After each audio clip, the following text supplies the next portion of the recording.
സഭാ ശുശ്രൂഷയ്ക്കും സമൂഹത്തിന്റെ നന്മയ്ക്കും വേണ്ടി ജീവിതം സമർപ്പിക്കുന്നവരാകണം വൈദികരെന്ന് major archbishop Mar Raphael Thattil. Syro Malabar സഭയിൽ ഈ വർഷം പൗരോഹിത്യം സ്വീകരിക്കാനൊരുങ്ങുന്ന ഡീക്കന്മാരുടെ സംഗമം സഭാ ആസ്ഥാനമായ മൗണ്ട് സെന്റ് തോമസിൽ ഉദ്ഘാടനം ചെയ്ത് സംസാരിക്കുകയായിരുന്നു അദ്ദേഹം. സീറോ മലബാർ സഭയിലെ എല്ലാ രൂപതകളിൽ നിന്നും സന്യാസ സമൂഹങ്ങളിൽ നിന്നുമായി 289 വൈദിക വിദ്യാർത്ഥികളാണ് പരിശീലനം പൂർത്തിയാക്കി ഈ വർഷം പൗരോഹിത്യത്തിനായി ഒരുങ്ങുന്നത്. ഇതിൽ 221 ഡീക്കന്മാർ സംഗമത്തിൽ പങ്കെടുത്തു. രാവിലെ 10 മണി മുതൽ വൈകിട്ട് 4 മണി വരെ വിവിധ പരിപാടികളോടെയാണ് സംഗമം സംഘടിപ്പിക്കപ്പെട്ടത്.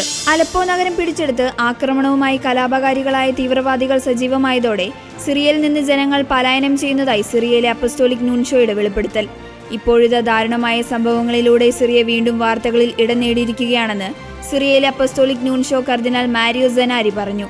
ഇസ്ലാമിസ്റ്റ് സേനകൾ നഗരം പിടിച്ചടക്കിയതിനെ തുടർന്ന് അലപ്പോയിലെ സിറിയൻ ക്രൈസ്തവർ ഗുരുതരമായ അപകടത്തെ അഭിമുഖീകരിക്കുന്നതായി വിവിധ സംഘടനകൾ നേരത്തെ തന്നെ വ്യക്തമാക്കിയിരുന്നു. ചങ്ങനാശ്ശേരി അതിരൂപതാംഗമായ മാർ ജോർജ് കൂവക്കാട് ഉൾപ്പെടെ 21 പേരുടെ കർദിനാൾ സ്ഥാനാരോഹണം നടക്കുന്ന ചടങ്ങിൽ പങ്കെടുക്കുവാൻ അതിരൂപതയിൽ നിന്നുള്ള ഔദ്യോഗിക പ്രതിനിധി സംഘം വത്തിക്കാനിലേക്ക് തിരിച്ചു.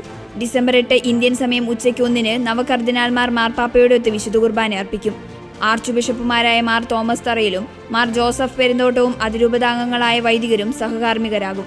9 റോമിൽ ചങ്ങനാശ്ശേരി അതിരൂപത വൈദിക സന്യസ്ത സംഗമം നടക്കുന്നുണ്ട്. നിക്കരാഗയിലെ ഡാനിയൽ ഓർട്ടിഗയുടെയും ഭാര്യ റൊസാരിയോ മുറല്ലയുടെയും സ്വേച്ഛാധിപത്യ ഭരണകൂടം ബ്ലൂഫീൽഡ് രൂപതയിലെ ഫാദർ ഫ്ലറിയാനോ വർഗീസിനെ തട്ടിക്കൊണ്ടുപോയി രാജ്യത്തു നിന്ന് പുറത്താക്കി. 2018 2024 ഇടയിൽ കത്തോലിക്ക സഭയ്ക്കെതിരെ ഓർട്ടഗ മുറല്ല സ്വേച്ഛാധിപത്യ ഭരണകൂടം നടത്തിയ 870 ആക്രമണങ്ങൾ റിപ്പോർട്ട് ചെയ്തിട്ടുണ്ട്.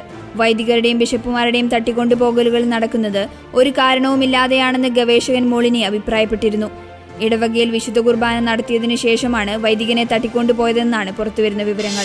യുക്രൈനിൽ തുടർന്നുകൊണ്ടിരിക്കുന്ന യുദ്ധം, അതുളവാക്കുന്ന പ്രശ്നങ്ങൾ, സമാധാന ശ്രമങ്ങൾ, കുടുംബങ്ങളുടെ പ്രാധാന്യം, യുവതലമുറയുടെ സുരക്ഷ തുടങ്ങിയ വിഷയങ്ങൾ ഹംഗറി പ്രധാനമന്ത്രി വിക്ടർ ഓർബനൊപ്പം ചർച്ച ചെയ്ത് ഫ്രാൻസിസ് പാപ്പ.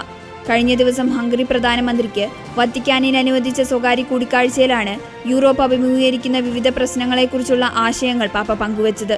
ഇരു രാജ്യങ്ങളും തമ്മിലുള്ള ശക്തമായ ഉഭയകക്ഷി ബന്ധം ഉയർത്തിക്കാട്ടപ്പെട്ട ചർച്ചയിൽ ഹംഗറിയിലെ കത്തോലിക്ക സഭ അവിടുത്തെ പൊതുസമൂഹത്തിന്റെ വളർച്ചയ്ക്കും നന്മയ്ക്കുമായി ചെയ്യുന്ന പ്രവർത്തനങ്ങൾ പ്രശംസിക്കപ്പെട്ടു.